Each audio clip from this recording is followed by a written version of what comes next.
In the summer of 1942, an Australian police officer stood in the middle of a Queensland street and prepared to fire tear gas at Allied soldiers. Not Japanese soldiers, not enemy combatants, Allied soldiers, men who were supposed to be fighting on the same side in the same war. This is what actually happened in Rockhampton. And for decades, the Australian government made sure you never heard about it. To understand how a regional Queensland city became a battlefield between two Allied armies, you need to understand the tension that had been building for months, quietly, dangerously, and completely ignored by the men in charge. When the United States entered the Second World War after Pearl Harbor in December 1941, American troops began arriving in Australia almost immediately. By 1942, tens of thousands of American servicemen were stationed across the country. Queensland became one of the primary staging grounds for the Pacific Campaign, and Brisbane was named the headquarters of General Douglas MacArthur. The American military presence transformed the state almost overnight. Towns that had been quiet and largely untouched by the physical reality of war suddenly found themselves hosting thousands of foreign soldiers.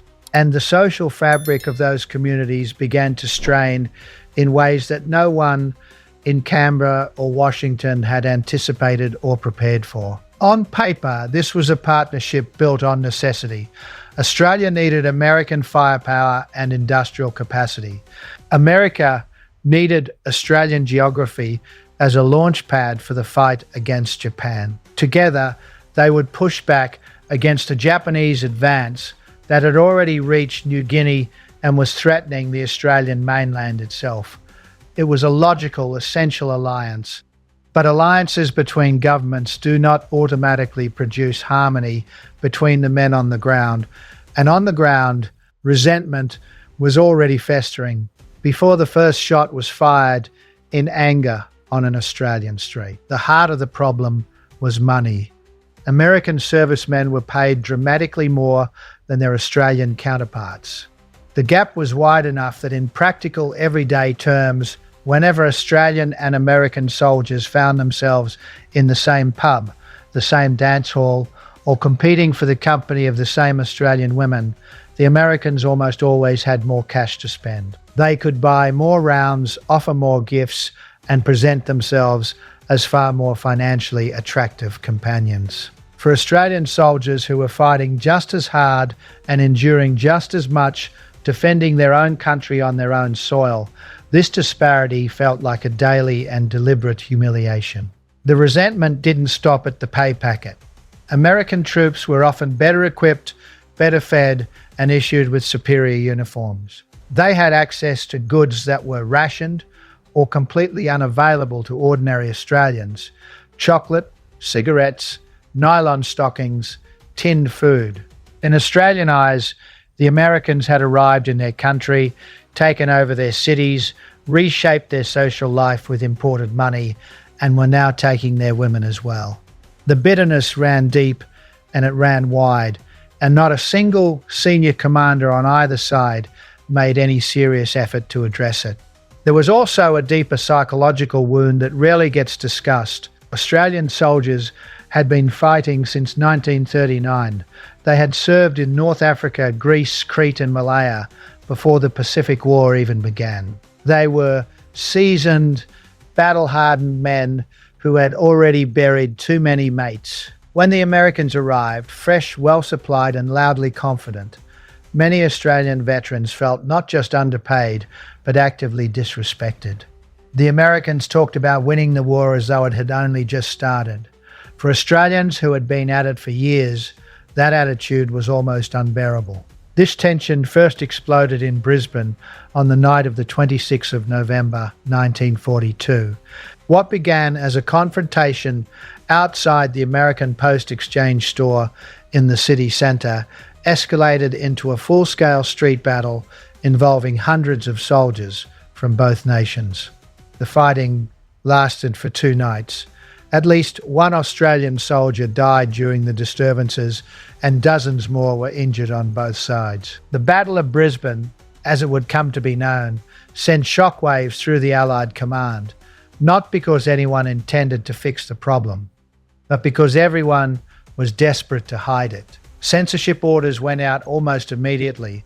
Australian newspapers were forbidden from reporting on the riots in any detail. The official position was that relations between Australian and American forces were strong, that the incident had been minor, and that the Pacific Campaign was proceeding with complete Allied solidarity. It was a calculated lie told in the name of wartime necessity, and for a time it held.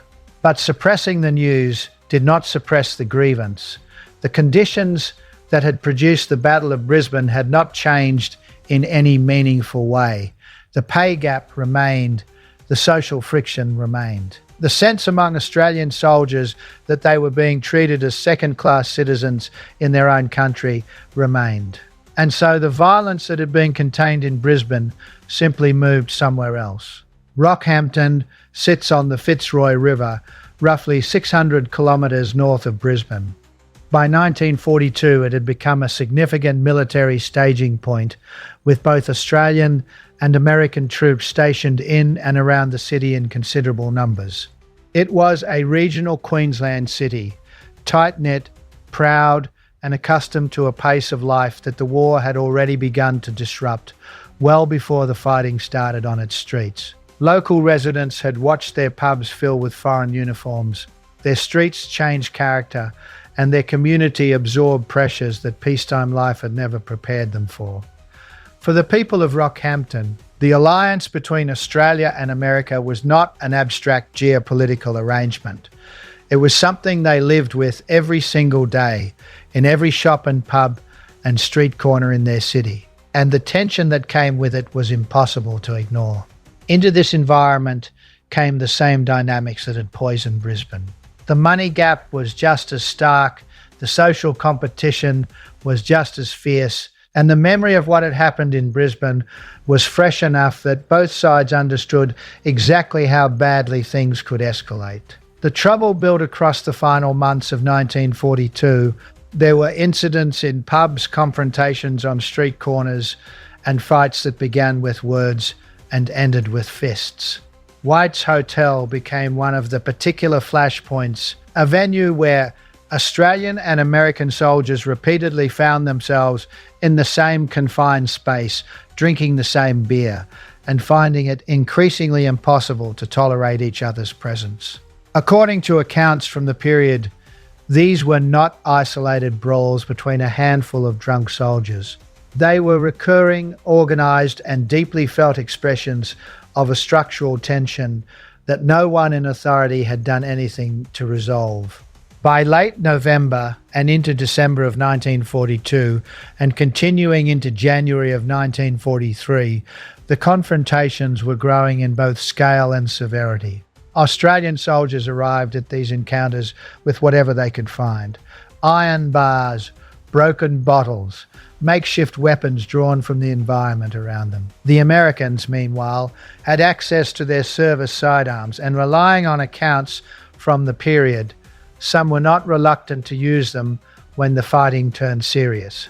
This combination, Australian willingness to engage at close quarters and American willingness to escalate to firearms, created a situation that was lethally dangerous.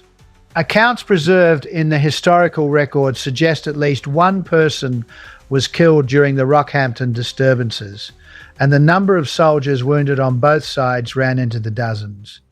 The scale of what was happening demanded a response beyond what military police from either nation could provide. Queensland police were called in to restore order, and at points during the worst of the disturbances, tear gas was deployed on the streets of Rockhampton to disperse the fighting men. Let that image sit for a moment.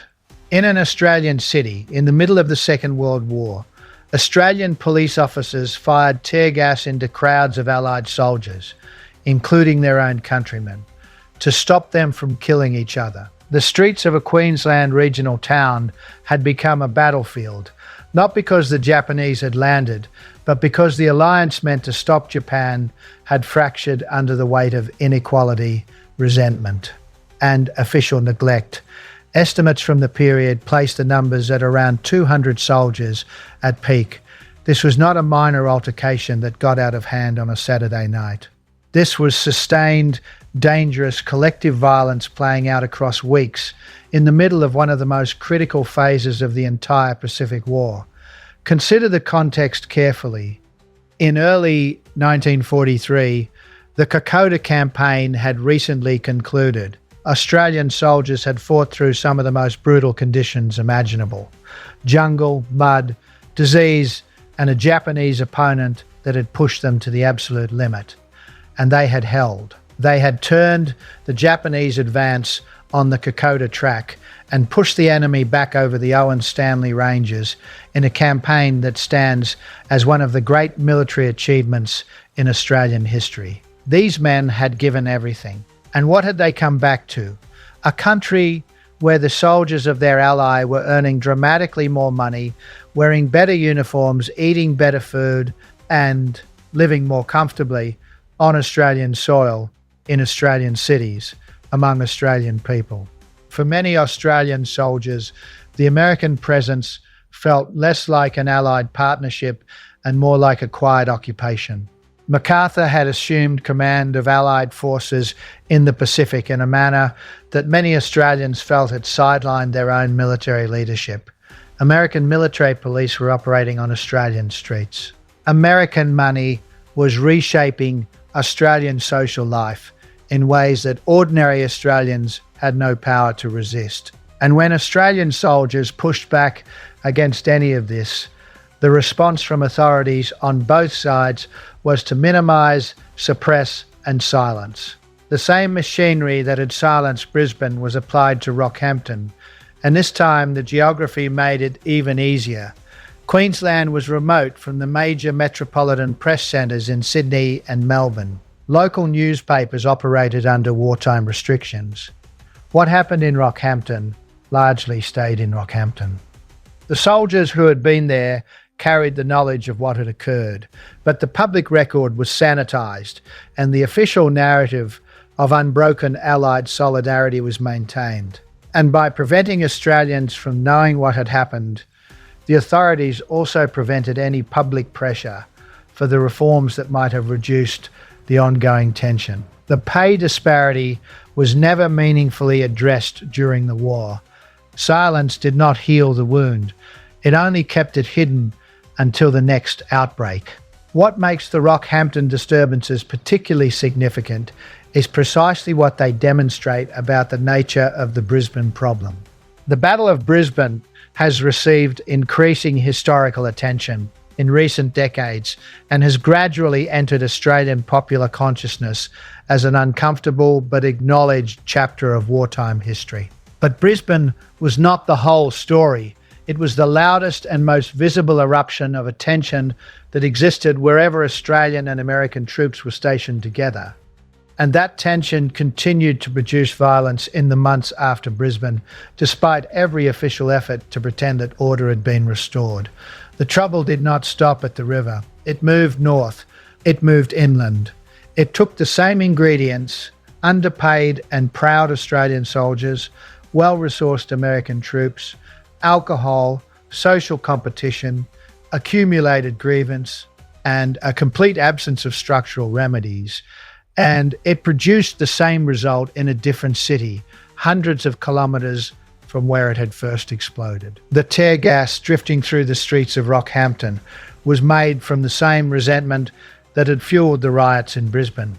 For the Australian veterans who lived through these events, the years after the war offered little opportunity to speak openly about what had happened. The wartime censorship was followed by a broader cultural silence around anything that complicated the dominant post-war narrative of heroic sacrifice and Allied solidarity.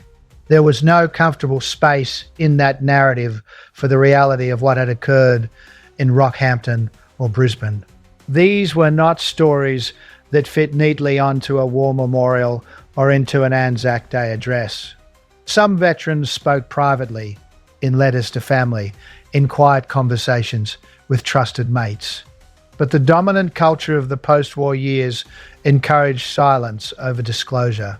And when that generation died, much of the first-hand testimony went with them. Historians and researchers who began examining this period more carefully in the later decades of the 20th century found that recovering the details required painstaking work. Accounts came from soldiers' personal letters, from local memories preserved in Queensland families, from military records that gradually became accessible as declassification proceeded, and from researchers committed to telling a more complete version of the Australian wartime experience. Resources such as the WWII records of wartime altercations and material held through the Australian Department of Veterans Affairs have been important in preserving what is known, while acknowledging the gaps that inevitably remained when so much was deliberately obscured at the time. The men who fought in the streets of Rockhampton were not villains, and they were not failures. They were Australian soldiers who felt, with considerable justification, that they were being treated as less than equal in their own country. Their anger was legitimate even when the form it took was dangerous. Understanding that anger, and understanding the conditions that produced it, is part of understanding what it actually meant to serve in Australia's war. Not the carefully edited, censored version, but the full and complicated truth. What eventually reduced the violence was not justice or reform, it was the momentum of the war itself, which by mid-1943 was pulling both Australian and American forces northward and away from the combustible proximity of Queensland's wartime cities. By the time Japan surrendered in August 1945, the riots in Brisbane and Rockhampton had been effectively erased from the official record. The victorious Allied narrative had no room for them. But the erasure was never complete. The soldiers who had been there knew. The Queensland families who had watched it unfold from their windows knew. And the historians who eventually came looking found enough fragments of the truth to piece together a picture that the censors had tried very hard to prevent anyone from seeing. Rockhampton was not a footnote to Brisbane. It was proof that the fracture in the Allied partnership was not a single event, but a pattern, deep, wide and rooted in inequalities that no one with the power to fix them ever chose to address. It was the story of Australian soldiers who refused to accept that their sacrifice was worth less than someone else's simply because of the flag on their paymaster's desk. And it ended on at least one Queensland street with a police officer raising a tear gas canister against men who were, in every sense that mattered, fighting for the same thing. That is the story they buried. That is what really happened in Rockhampton. And now you know it. If this story surprised you, if you had never heard of Rockhampton or what happened on those streets, hit the like button, because that is exactly why this channel exists. Subscribe so you don't miss the next story they tried to bury. Drop a comment below and tell us, did you know about the Rockhampton Riots? We read every single one. And if you know someone who loves Australian history, share this video with them. The more people who know this story, the harder it becomes to hide it again.